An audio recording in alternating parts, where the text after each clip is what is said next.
Hello, and welcome to Budget Commander. On this channel, we'll discuss Magic the Gathering topics with a focus on playing Commander on a budget. We'll cover things like deck building, top cards, deck techs, and more. Let's get started. Hello friends, today we have a Ghired Conclave Exile deck tech for you. This is a budget deck tech, specifically 2DH, meaning all the cards in the deck are $2 or under, and the commander can be up to $5. Ghired is a 5 to cast 2/5 human shaman that reads, when Ghired Conclave Exile enters the battlefield, create a 4/4 green rhino creature token with trample. And then whenever Ghired attacks, populate. The token enters the battlefield tapped and attacking. And populating means that you create a token that's a copy of a creature token you already control. So, the goal of this deck is to flood the board with lots of tokens, big tokens, so we can swing in for combat damage and knock out our opponents. We're going to start out by talking about accelerants, so ways to get to our game plan faster, how we're going to get mana out faster. Then we'll get into our game plan, putting out all those tokens, wiping out our opponents with combat damage hopefully. Then we'll talk about interference, so our opponents at the same time are going to still be trying to execute their game plan. So what are we going to do to interfere with that? And then cards that provide consistency, so help us get our card draws or other ways to keep our game plan consistent. And then lastly, we'll talk about the lands, the mana that helps us cast those spells for our game plan. So starting off, we got a couple mana rocks, Talisman of Impulse and Talisman of Unity. Impulse gives us Gruul, green or red, but it's going to deal 1 damage to us. And then Talisman of Unity gives us green and white, and it also deals 1 damage to us. Help fix our colors early on, and then we can still use it late game for that generic 1 mana. Curse of Bounty isn't truly a mana rock, but it's an enchantment that we can curse somebody with. And then if we attack that person with a creature, we get to untap all our non-land permanents we control. So we can hopefully untap some of our rocks, get a little extra mana. It also will maybe encourage our opponents to attack other people, speeding up the game. We don't really want the game to go too long, so that is to our benefit. Then we got Secure a Tribe Elder. That helps us get a land to the battlefield early, gives us a chump blocker. Spring Bloom Druid, a new card with Modern Horizons. This is just Harrow with a body, so allows us to ramp a little bit and then gives us a chump blocker. And then Wood Elves, which gets battlefield forest to the battlefield, comes in untapped. Yavimaya Dryad is a 2/1 with Forest Walk. It's going to get us a forest to the battlefield. If we want, we can give a forest to an opponent, and then she can be unblockable, but usually it's just going to be for ourselves. It also lets us get in for a couple points of damage on our opponents that are running green. Then we've got Yavimaya Elder, which isn't a true accelerant, but it does help fix our lands and could potentially draw us a card as well. So he's in here, as well as the Druid of the Anima, which is just a mana dork that helps fix all our colors. Alright, into our game plan. So how are we going to get tokens out? We're going to pump those tokens.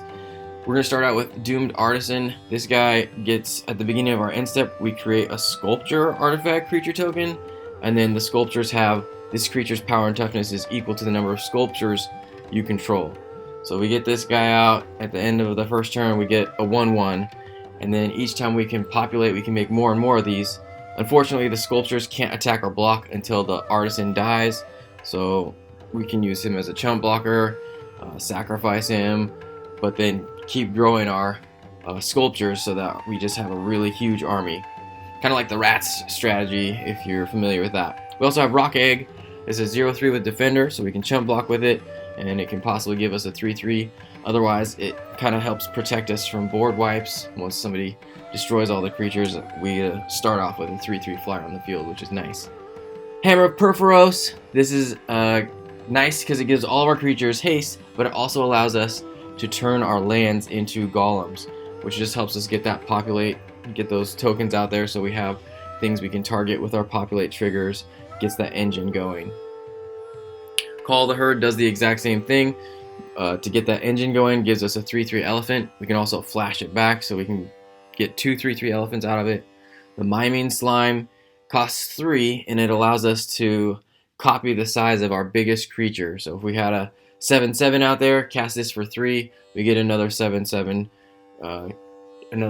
token, which is just a nice beater. So we want to wait kind of until we have a big creature to cast that Miming Slime. Wayfaring Temple is a 3 to cast XX, and its power and toughness are equal to the number of creatures we control. So the more we flood the board, the bigger he gets. And if he ever gets in for combat damage, we get to populate. So sort of similar to Ghired, with the exception of he has to deal damage, as opposed to Ghired can just attack and get that populate trigger. Hate Mirage is great in this deck. It allows us to copy our opponent's creatures and get a token of them till the end of turn. But if we're able to populate, we can essentially keep that token and then continue to make more and more of that creature. So copy your opponent's biggest stuff and start threatening them sort of with their own creatures. Second Harvest just allows us to double the tokens that we have out. Growing Ranks gives us that consistency to continually make tokens at the beginning of our upkeep. Tristani Selesnya's Voice is a 4 to cast 2/5 that allows us to populate once per turn, unless we can untap her, which we can use Samut later, you'll see, to untap her, or other ways to untap. Maybe our opponents can untap her for us if we get political. But we get an added benefit of getting some life gain, because whenever a creature enters the battlefield under our control whilst Tristani's out, we gain life equal to that creature's toughness. So great card in the deck. Wingmate Rock, a 3/4 flyer, and as long as we attacked with the creature, comes in with a 3/4 flying token friend. Flame Rush Rider is a 3/3 that's 5 to cast, but it does have the dash ability, meaning we can pay 4 for it instead, and it comes out with haste, and then we get to return it to our hand at the end of our turn. The Flame Rush Rider is cool because he allows us to create copies of tokens that we have and make them attacking. So another similar to Ghired ability, just gives us a little bit more redundancy. Rampaging Balos is a 6/6 that has the landfall trigger to give us a 4/4 beast. Tristani Summoner is a 7 to cast 1/1, but she comes in with 3 friends, a 2/2 knight with vigilance, a 3/3 centaur, and a 4/4 rhino with token. Giant Adaphage is an all-star in this deck. It's a 7 to cast 7/7 with trample, but whenever it deals damage to somebody, you get to create a token copy of the Giant Adaphage. So the first turn you get in for damage with this, now you've got 2 7/7s. The next turn, if both of those attack and you get in for damage, then you double it and you go to 4. So this gives you inevitability, as if your opponents can't deal with it very quickly. Lastly, for token generators, here's our huge Desolation Twin, a 10/10 that comes in with a 10/10 friend. Full Flowering allows us to populate X times, so we have to pay double X, which means if you paid 3 for this spell, you get to populate once. If you pay 5 for it, you get to populate twice. If you pay 7 for it, you get to populate 3 times, and so on. Amara Tandris prevents all damage that would be dealt to creature tokens we control. She's also a 5/7, so a big body there that helps protect our board from red board wipes and also from combat damage, which is nice. We have a little bit more haste in addition to the hammer. We have Fires of Yavimaya, Samut Tyrant Smasher, and Samut Voice of Dissent.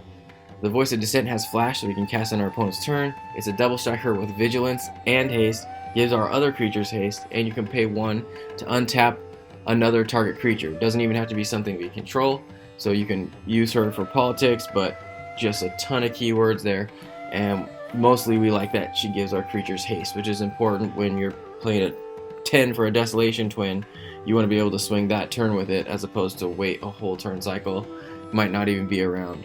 The Tyrant Smasher can give our stuff +2 and +1, and allows us to scry. And then Fires of Yavimaya is a nice trick that makes combat decisions a little bit harder for our opponent, because they know at any time we could sacrifice it to pump one of our creatures. We're going to further pump our creatures by using enchantments like Intangible Virtue and Commander's Insignia. Intangible Virtue gives all our creatures vigilance and +1/+1, so we can attack and block with them, which is great. Insignia gives +1/+1 for each time we cast our commander. we want to cast our commander on turn 5 or as soon as we have 5 mana. So the first time we have this out, or that it would matter, is probably going to be giving us +1/+1. Each time we play our commander on top of that, it just pumps our team further. So late in the game, early in the game, doesn't matter, this is a good card. Ghired Honored One is a 4/4 for 5 that makes it so that anytime a creature attacks one of our opponents, it gets +2/+0 until end of turn. So it helps our own creatures out, because we're only going to be attacking our opponents, but it also helps our opponents finish each other off. So maybe we can encourage our opponents to attack each other if Ghired's out, which is just added bonus for us. We don't want the game to go long, so this helps to speed things up. Good Fortune Unicorn is a 2/2 that has a pseudo anthem effect. It reads, whenever another creature enters the battlefield under your control, put a +1/+1 counter on that creature. So everything that's entering gets +1/+1, which is great. And then if the unicorn dies, it's not a big deal because those creatures still have their counters on them, as opposed to another creature that just pumps our whole team. This pump sort of stays there long term. Whisper Silk Cloak is a gold in this deck because it protects Ghired from target removal and it makes him unblockable, so he can continue to get those populate triggers. Same thing goes for a couple of our other cards that get essentially a populate trigger on attack or combat damage. And then Throne of the God Pharaoh's added bonus. We want to make a lot of creatures and attack with those creatures, so if they don't have vigilance and they're tapping to attack, they're going to be dealing damage not only to the person they're attacking but also to the other opponents at the end of step. So great damage there. Interference, how we're going to mess up our opponent's plans. We have a lot of big creatures, so we're hoping to get rid of our opponent's creatures through combat, forcing them into bad blocks and things like that. But we do have quite a bit of artifact enchantment removal. Natural State, Sundering Growth, Reclamation Sage all help us get rid of artifacts and enchantments. Sundering Growth comes with Populate on it, so it's going to help increase or advance our board position, board state. Return to Dust, we can get 2 artifacts or enchantments and it exiles them. Heart Piercer Manticore is one of our targeted creature removals.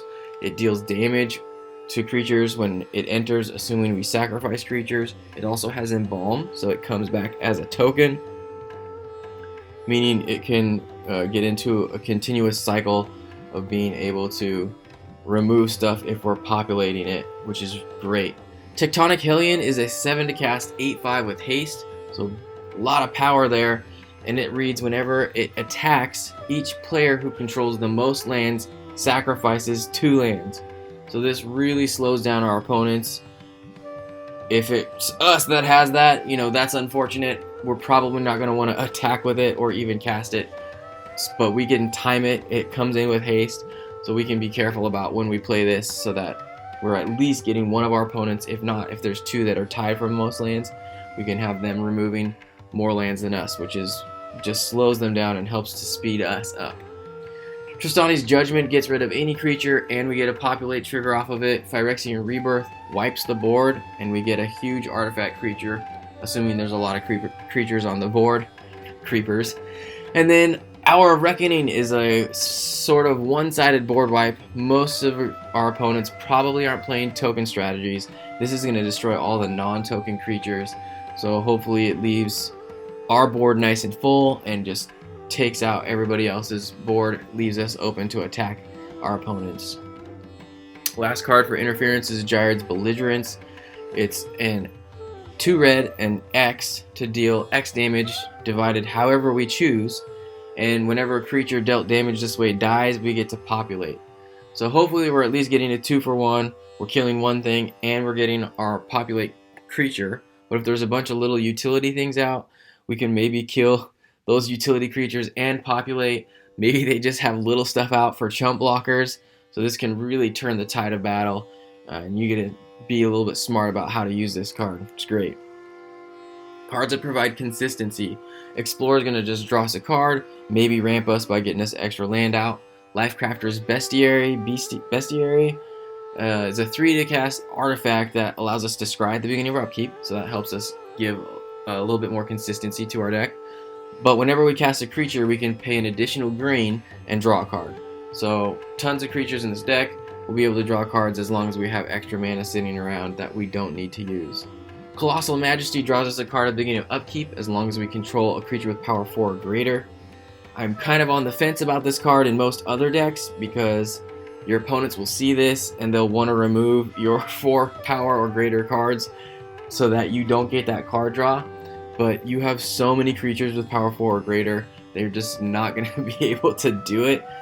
And Ghired even comes in with one, so you have one in your command zone and then you're able to create more of them. So Colossal Majesty is a great card enchantment in this deck. Elemental Bond, the same thing, in that it draws you more cards. Whenever a creature with power 3 or greater enters the battlefield, you draw a card. Baruch's Pack Leader is a creature that does the same exact thing. Voice of Many is great in this deck because it gives us another body to attack with, but it's also going to draw us a bunch of cards as long as our board is nice and full. So for each opponent we have more creatures in, we're going to draw extra cards. So in a 4-player game, probably draw 3 cards off of this, assuming you're in the commanding position. Camaraderie, a 6-to-cast spell that gains us X life and draws X cards, where X is the number of creatures we control. Another one we want to cast when we have a lot of creatures out. You know, if you got 5 creatures out, you're drawing 5 cards and gaining 5 life, which is great for 6 mana. In addition, it's going to pump your team for the turn, so +1/+1 until end of turn. Great way to get in those last bits of damage and wipe somebody out. The Ghazi Guildmage helps us just be consistent in that it always allows us to create Centaurs, but more importantly, we can populate for 4. So once we get a big token out there, we can continually make more and more of them for just 4 mana. Mimic Vat allows us to be selective about the tokens that we're making. Whenever a creature dies, we exile it under, my playgroup puts them under Mimic Vat, and then for 3 we can tap and create a token of that card. Doesn't even have to be our own creatures, so great on ETBs, but any cards that have haste or actually they come in with haste. Any cards that have just a lot of power, a great way to continually get more. If you can populate those tokens, you can get out of hand. So great card there. Fell into the Third Path helps us get tokens of things back from our graveyard.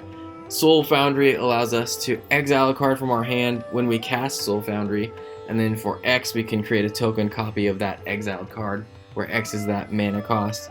And then Soul of Zendikar just helps us protect us for a little bit from flyers. We don't have a whole lot of flyers in this deck, so it's got reach and it's a 6/6. That's a pretty big body, but we can also pay 5 anytime to get a 3/3 beast.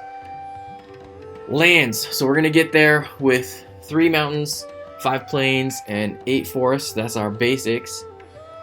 Blossoming Sands, Grey Pelt Refuge, Selesnya Guildgate all give us green-white. Selesnya Sanctuary, Tranquil Expanse also give us green-white. Boros Garrison for red-white. Watch out for the Garrison and Sanctuary, as they will bounce a land back to your hand, so be smart about when you play those. Gruul Turf does the same, also bounces a land. Gruul Guildgate, Cinder Glade give us red-green and come in tapped, but the Cinder Glade will allow us to come in untapped as long as we control 2 or more basic lands. Kazandu Refuge, Rugged Highlands give us green-red. Command Tower gives us all 3 of our colors.